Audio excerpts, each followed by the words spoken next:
start. Hello, my name is Kiaan Shah and I've been a student in Roboticsschools for 2 years.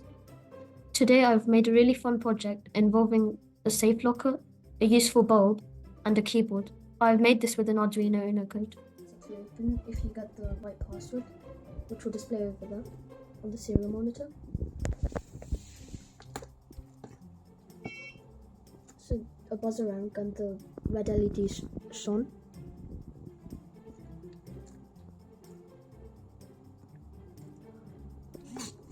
The door automatically opens and then automatically closes.